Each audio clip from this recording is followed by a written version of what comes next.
m'appelle Étienne Perfetti, ça fait 31 ans que je suis à Foriani. Il y a 2 ans, il y a des personnes qui sont venues me voir et qui m'ont dit « Monsieur Perfetti, vous avez été plus de 28 ans secrétaire général de la mairie, puis votre expérience, votre capital confiance, connaissance, compétences aussi, vous semblez tout indiquer pour mener une liste d'ouverture de rassemblement. » Je suis Elisabeth Poggi, j'habite Foriani depuis 30 ans. Mes enfants y ont grandi dans un cadre de vie privilégié. Aujourd'hui, ce cadre de vie, je constate qu'il se détériore chaque jour davantage.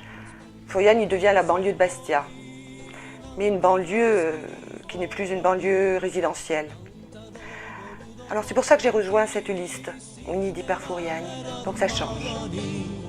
Moi qui ai connu donc Foriani où il faisait bon vivre, où il y avait une harmonie, on voudrait donc recréer ce tissu social, cette cohésion sociale dans les quartiers, faire que les gens se retrouvent et se connaissent, et quand on se connaît, on s'apprécie, on partage et on vit mieux ensemble. Les gens se parlent moins et je crois que c'est ce qu'on appelle le syndrome du lotissement. Les gens se banquirisent. Nous avons arpenté tous les lotissements et nous avons vu la difficulté de joindre les gens. C'est dû à un habitat individuel avec, je dirais, des murs, des portails. Je pense qu'on peut les faire sortir de leur maison. Lors de nos tournées, nous voyons dans les lotissements que les gens se plaignent énormément. Ils se plaignent, donc il n'y a pas de tri sélectif, alors que dans les plus petites communes de Corse, il y a ce service rendu aux habitants. Ils se plaignent beaucoup du ramassage des encombrants, des déchets verts.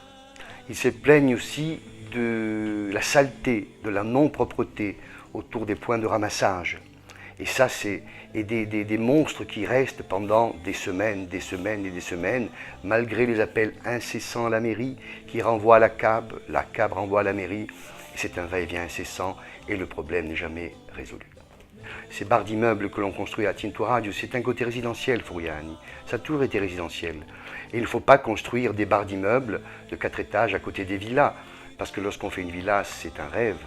Et lorsqu'on voit pousser des barres d'immeubles, le rêve il est brisé et la valeur vénale du bien également. Avec un théâtre, avec une bibliothèque, la commune de Foriani n'a aucune programmation culturelle. D'ailleurs, l'adjointe aux affaires culturelles a jeté l'éponge il y a bien longtemps et elle m'a permis de le dire. Per Foriani, ci la sviluppa dunque o teatro di cultura corsa, i gruppi di cultura corsa, c'è una MCC che lavora assai e c'è la dali mezzi che la lavora anche meglio. Fa per esempio scuole di yogi corsi che si sono persi, ma questo ci tengo e ci teniamo, yogi di carte per esempio a Scopa, a Brisca. Questo metteremo tutto un ballo e faremo questi yogi che si sono persi, che sono i veri yogi corsi che corrispondono allo istinto, al vigio corso, all'anima corsa. Faremo di dare sorte che questi antichi yogi siano dunque insegnati a tutti i giovani e ai vecchi. Il faudrait redonner aux fêtes traditionnelles tout le poids qu'elles ont dans une société. Et bien entendu, ces fêtes traditionnelles, que peuvent être les feux de la Saint-Jean, ou même inviter de façon plus présente, je pense notamment à la cérémonie de la Granide, qui a lieu juste un peu avant Pâques. Je pense que ça peut créer un rapprochement entre les gens.